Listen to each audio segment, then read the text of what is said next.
సినిమాని మీ అధినేత, మీ పార్టీ అధినేత పవన్ కళ్యాణ్ గారిని ఏ విధంగానైనా ఇందులో ఈ ప్రమోషన్ లేదా దీనికి ఒక బయట ఏదైనా, ఎందుకంటే ఈ సినిమా కంటెంట్ అలాంటిది.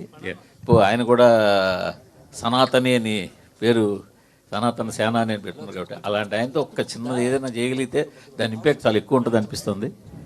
డెఫినెట్గా అండి. ఎందుకంటే ఆయన ఇప్పుడు కూడా సనాతన ధర్మాన్ని ఎప్పుడు కూడా ఆయన ప్రోత్సహిస్తారు.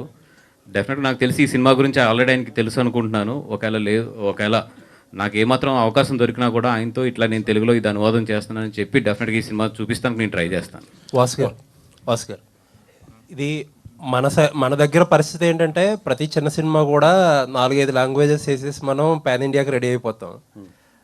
బట్ ఇక్కడ చూస్తే ఏంటంటే ఇంత పొటెన్షియల్, ఇప్పుడు హిందుత్వం మూడు, మీరు అన్నట్టు సనాతన ధర్మం ఇవన్నీ నడుస్తున్నాయి. అలాంటి టైంలో ఇలాంటి సినిమాని అసలు ఒక సింగిల్ లాంగ్వేజ్లో రిలీజ్ చేయడం, ఇప్పుడు మామూలుగా అయితే నెట్ఫ్లిక్స్ కోసమైనా సరే డబ్ చేసుకుని ఉండాల్సింది వాళ్ళు. ఇదేంటిది అసలు అడిగారా క్వశ్చన్ మీరు వాళ్ళని? లేదండి, అంత డీప్గా అడగలేదు. బట్ ఫస్ట్ నేను అప్రోచ్ అయిన వెంటనే మాత్రం వాళ్ళు చాలా హ్యాపీ ఫీల్ అయ్యారు.